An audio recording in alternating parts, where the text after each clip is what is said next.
Episode 83 काला साया। मिहिर की तरफ देखते हुए मुग्धा उससे सीधा पूछती है, मिहिर तुम कहाँ जा रहे हो? वहीं मिहिर अचानक से मुग्धा की आवाज सुनकर हैरान रह गया और मुग्धा की ओर देखकर उसने कहा, कौन हो तुम? ये सुनकर मुग्धा को जैसे एक गहरा शौक लगा। उसने मिहिर की आंखों में देखकर कहा, मिहिर, ये मैं हूँ मुग्धा, तुम्हारी मुग्धा। लेकिन वही मिहिर कहता जा रहा है, मुग्धा, मैं किसी मुग्धा को नहीं जानता। मिहिर के इस बिहेवियर को देखकर उसके रतन मामा भी बेहद हैरान हैं। वही मिहिर की आंखों में उम्मीद भरी नजरों से देखते हुए मुग्धा ने कहा, मिहिर, तुम ऐसा क्यों कर रहे हो? लेकिन मिहिर अपनी जिद पर अड़ा रहा। वही इस तमाशे को देखते हुए बस के टीसी ने कहा, ये क्या चल रहा है यहाँ? ओ लड़की, या तो तुम इस बस से उतर जाओ या फिर इन्हें भी अपने साथ लेकर उतर जाओ। खामखा बाकी सभी यात्रियों का क्यों वक्त बर्बाद कर रही हो तुम? वहीं मिहिर ने मुग्धा की ओर देखकर कहा, देखिए मैडम, आपको जरूर कोई गलतफहमी हो रही है। मैं वो मिहिर नहीं हूँ जिसकी आपको तलाश है। आप प्लीज जाइए अब यहाँ से। मुग्धा भी कम जिद्दी नहीं है। उसने अपनी जिद पर अड़ते हुए कहा, अगर ऐसी बात है तो फिर ठीक है, मैं भी अपने मिहिर के साथ ही यहाँ से जाऊंगी, नहीं तो नहीं जाऊंगी कहीं। और अगले ही पल टीसी की तरफ देखते हुए मुग्धा ने कहा, जहाँ ये लोग जा रहे हैं मुझे भी वहीं का एक टिकट दे दीजिए। लेकिन तभी रतन मामा ने कहा, रुकिए, कहीं की भी कोई टिकट देने की जरूरत नहीं है।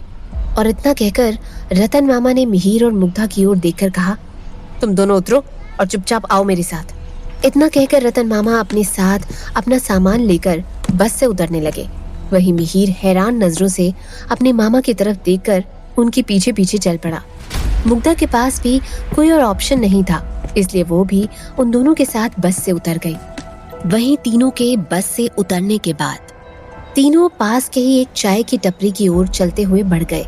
उस वक्त चाय की टपरी पर हल्की फुल्की भीड़ नजर आ रही है। लोग सुबह के वक्त गर्म चाय की चुस्कियों के मजे ले रहे हैं और कुछ लोग गर्म पकौड़ों के साथ चाय पीते हुए आपस में बातें करते जा रहे हैं। वहीं रतन मामा ने अपना और मिहिर का सामान नीचे रखते हुए मिहिर से कहा, मिहिर, अभी इसी वक्त मुग्धा से बात करो और तुम दोनों के बीच ये जो भी कंफ्यूजन, मिसअंडरस्टैंडिंग चल रही है ना, इसे अभी के अभी यही सॉल्व करो। वहीं इतना कहकर रतन मामा चाय के 3 ऑर्डर देकर मिहिर और मुग्धा से थोड़ी दूर एक टेबल पर जाकर बैठ जाते हैं और उनकी तरफ ध्यान से देखने लगते हैं। उस वक्त रतन मामा को वाकई में उन दोनों की चिंता हो रही है, क्योंकि रतन अच्छे से जानते हैं कि दोनों एक दूसरे से कितना प्यार करते हैं और उन दोनों का एक दूसरे से दूर रहना भी मुमकिन नहीं है। इसलिए वो अपनी तरफ से हर संभव कोशिश कर रहे हैं दोनों को दोबारा से मिलाने की, क्योंकि एक जमाने में उनका भी इश्क अधूरा रह गया था और वो ये नहीं चाहते कि ठीक उनकी ही आंखों के सामने एक और इश्क दम तोड़ दे। उस वक्त मुग्धा चुपचाप से बार बार मिहिर की तरफ ध्यान से एक टक देखती जा रही है। वो मिहिर के शरीर पर घाव देखकर हैरान रह जाती है। वहीं मिहिर चुपचाप से अपना सिर झुकाए हुए ठीक मुग्धा के सामने ही बैठा हुआ है। वो जैसे कोई भी बात करना ही नहीं चाहता, जैसे कि मुग्धा उसके सामने ही न बैठी हो। तभी चुप्पी तोड़ते हुए मुग्धा ने मिहिर से कहा, तुम्हें इतनी चोटें कैसे लगी मिहिर? लेकिन मिहिर ने मुग्धा को पूरी तरह से नजरअंदाज किया। कुछ देर चुप रहकर मुग्धा ने फिर कहा, ठीक है, मत बताओ, लेकिन तुम्हारी हिम्मत कैसे हुई मिहिर मुझे अकेला छोड़कर जाने की?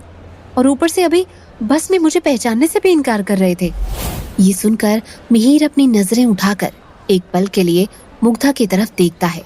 वही मुग्धा मिहिर की ओर देखते हुए आगे कहती जा रही है, कुछ कहोगे नहीं? चुप क्यों हो? वही रतन मामा की नजरें बराबर से दोनों के ऊपर ही बनी हुई है। इस बार मुग्धा फिर से कहती है, कहाँ खो गए वो प्यार के वादे जो तुमने मुझसे किए थे? मुझे धोखा देकर यहाँ से भाग रहे थे। ये सुनकर इस बार मिहिर के सब्र का बांध टूट जाता है और वो मुग्धा की आंखों में देखकर कहता है, मैंने तुमको धोखा दिया, मैंने प्यार के वादे तोड़े। मिहिर के इन सवालों में टॉन्ट का एक एहसास भी खुला हुआ है। मुग्धा मिहिर के इन सवालों को सुनकर जैसे चौंक गई। वही मिहिर आगे कहता जा रहा है, तुम ऐसा कह भी कैसे सकते हो मुग्धा? ये जो सवाल तुम पूछ रही हो ना, इसका जवाब तो मुझे चाहिए तुमसे।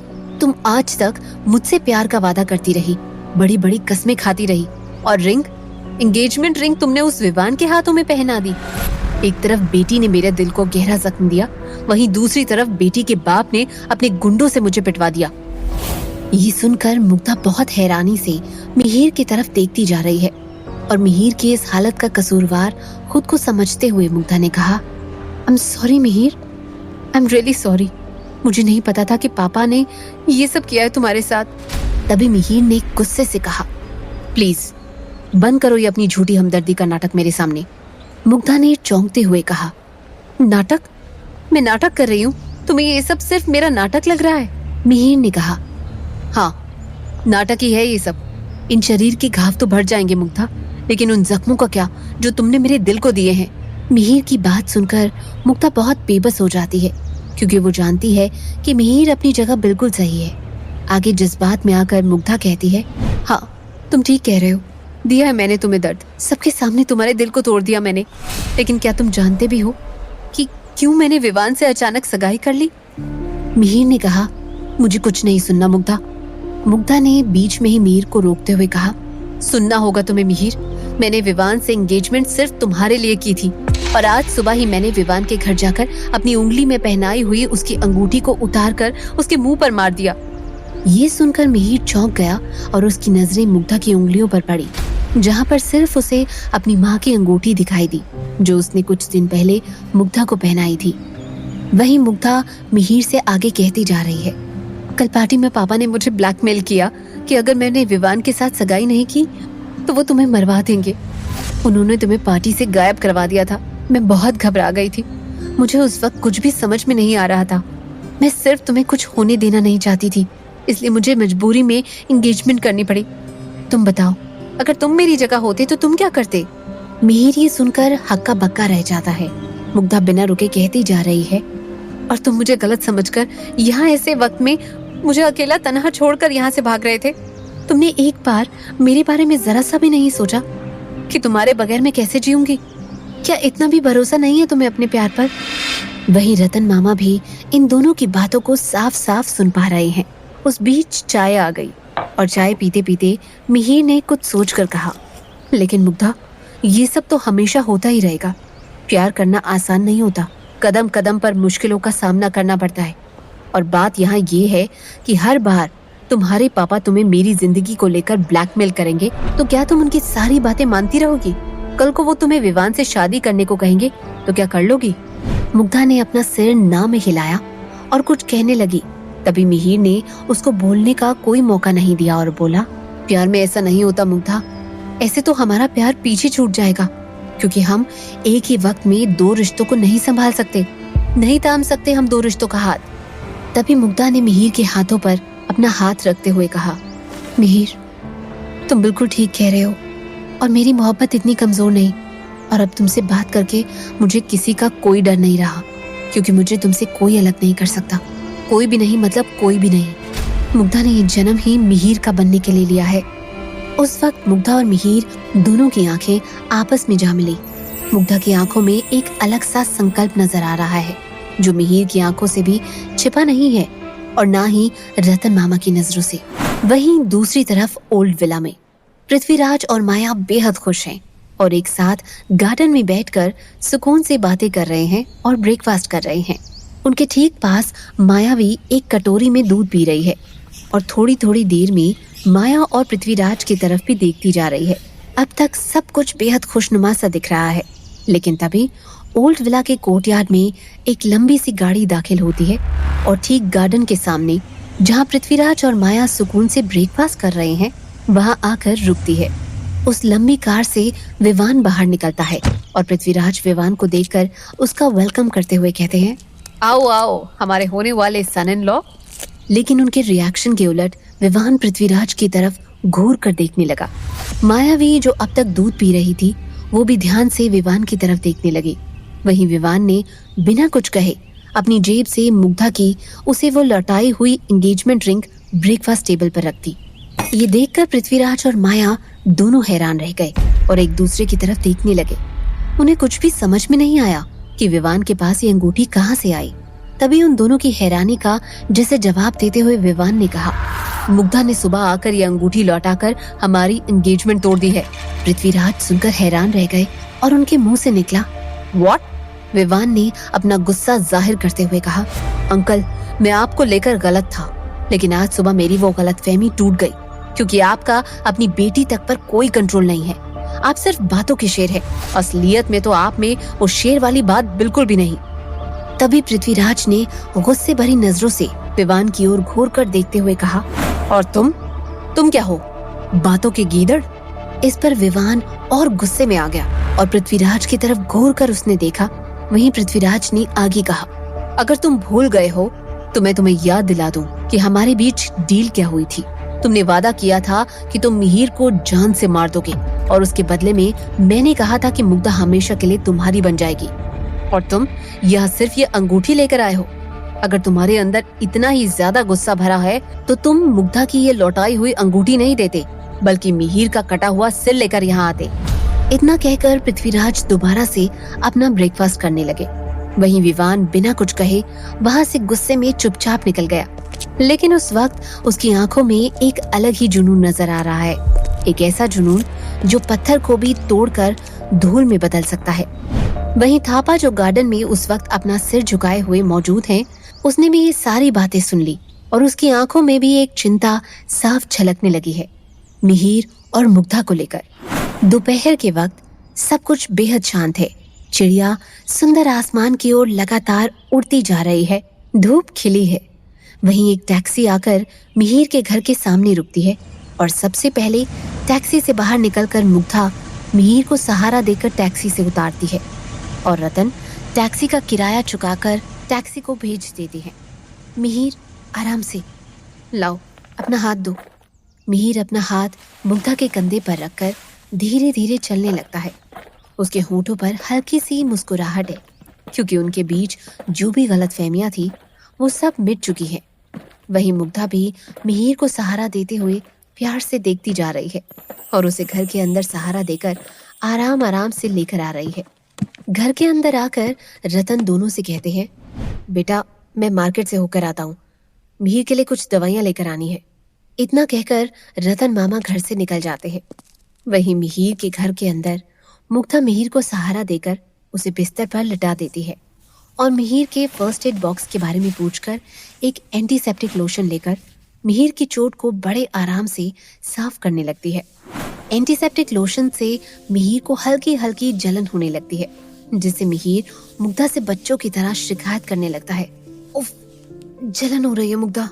मुग्धा प्यार से मिहिर की तरफ देखती है और जल रही जगह पर अपने होठों से धीरे धीरे फूंकती जाती है। मिहिर को थोड़ी राहत मिलती है और उसे कुछ बेहतर महसूस होता है।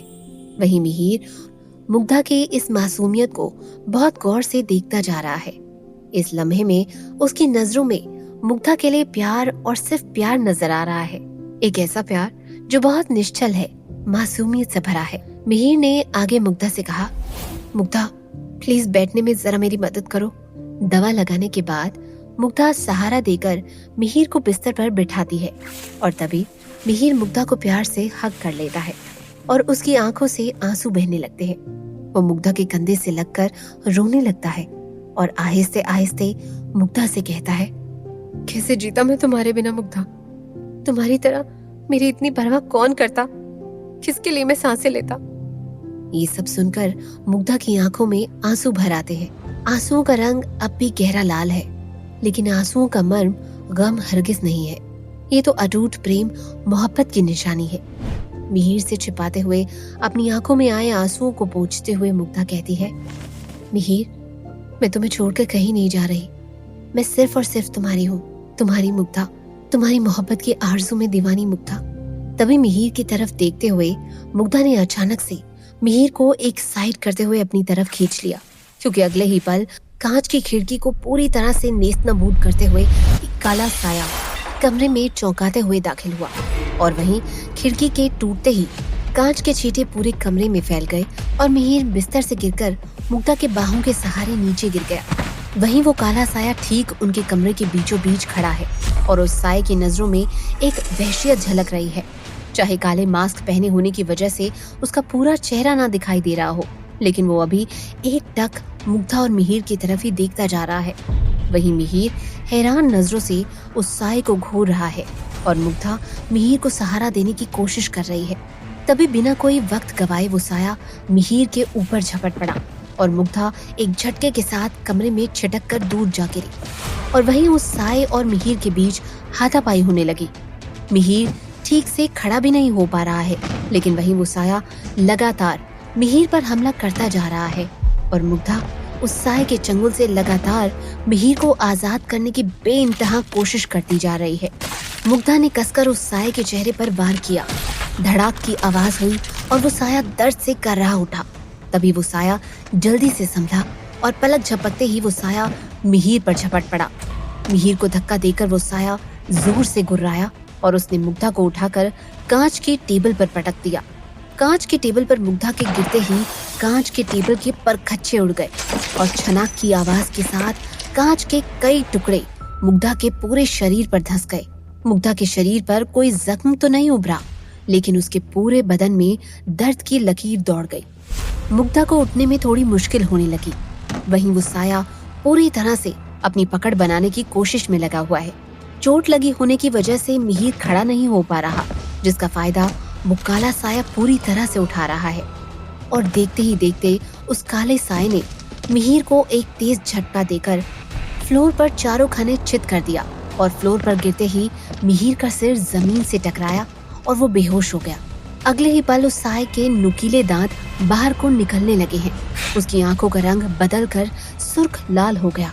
बॉडी की सारी नसें उभरने लगी और देखते ही देखते उसके पैने और खूंखार दांत मुंह से बाहर की ओर झांकने लगे और वो साया मिहिर को एक ओर झुकाकर अपने लंबे और पैने दांत मिहिर की गर्दन की ओर बढ़ाने लगा।